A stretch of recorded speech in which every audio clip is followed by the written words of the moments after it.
कि तोहरा से सच सच कहिए दिलवानी सुना ना तू ही हमार जिंदगानी हो बाकी ये तो ऐसे ही हमारे गीत के भाव रहा एगो भाव देवे के चाहिए इस तरह के बाकी एगो औरत बड़ी सुंदर भाव में का हाल बा ठीक बानी सबके मेरा भैया लोग के हाल चाल ठीक बानी एक बार तू लोग बोल दो हां तो बड़ी सुंदर भाव में औरत अपना मर्द से फोन पे बतिया करी और कह तरीके राजा जी ए सैया जी जब से रउआ गवना करा के हरियाणा गइल बानी आयो घर में लहुरा देवर छोड़ के गइल बानी इतना ही खुरपाती हो कि एकरा रहन से हम हो गइल बानी अच्छा ना आज का खैबू का कमांड करते हेलो चेक साउंड वाला भैया के कर रहा है चित्र चित्र बाकी आई औरत का तरीका कि जब से तू सैया गइल हरियाणा आ घोटल घोटात नहीं के हमरा से खाना काहे छोड़ गइला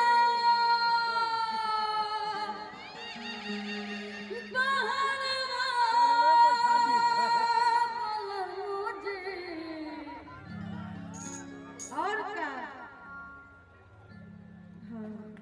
ई हमारा ना आवेला एक खातिर तो शादी ब्याह से दूर भागेला कि काहे छोड़ गइला बहरवा एगो आगे देवर बैठल बा कैमरा वाला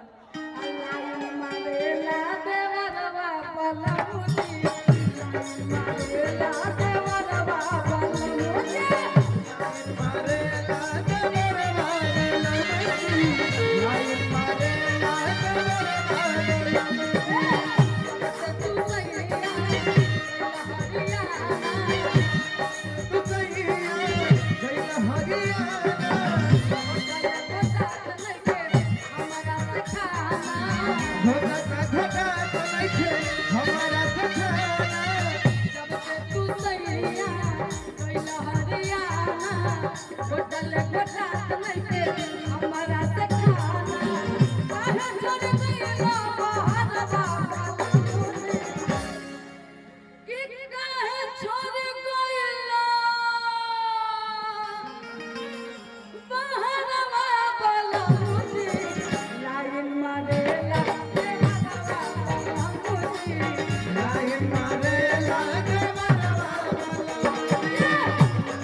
बात बताओ तारी कह तरीका का कहतनी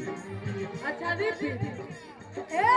लाइन मारे ला देवरवा पलमुजी लाइन मारे ला देवरवा पलमुजी लाइन मारे ला देवरवा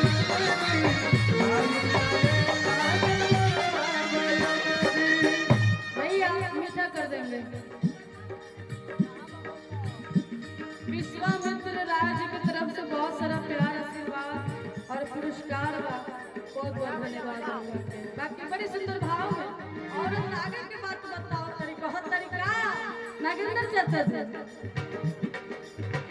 एक चलावत में भोले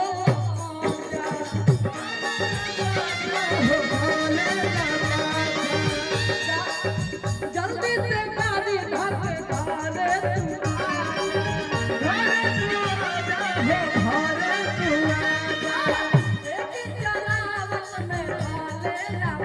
जल्दी से गाड़ी घर पे धारे तू आजा लागी की जान मोहे मोहिए राजा मुदली अंगन जवनिया के पासा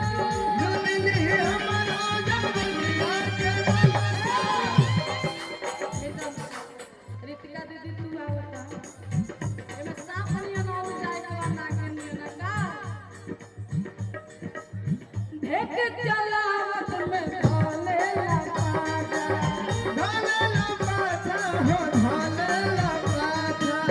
जल्दी से गाड़ी धारे धारे तू आजा देख चलावत में भोले लगा जल्दी से गाड़ी धारे धारे तू आजा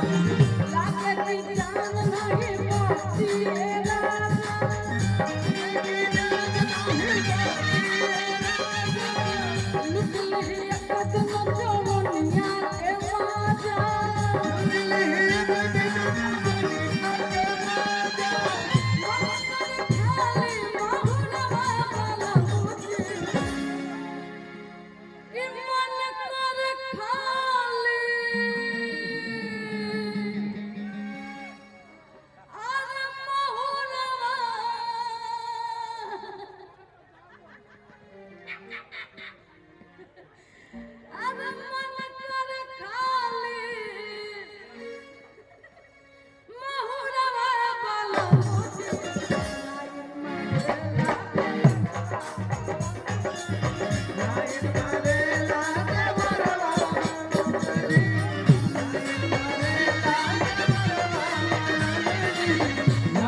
आगे के भाव बड़े सुंदर औरत लगाओ तरीका हर तरीका जाए नहाए खिड़की से भागे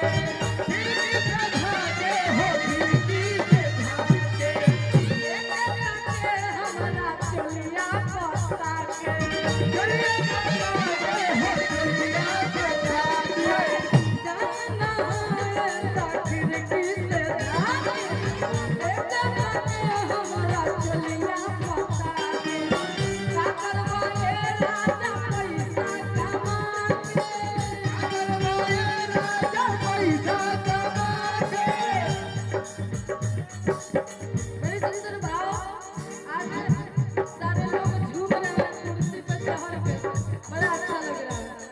जिनको नाचना है दिल खोल कर नाचेंगे नाचो बाकी बड़ी सुंदर भाव है औरत रताओ ज्यादा मत चोरी हो बाकी बहुत तरीका जाए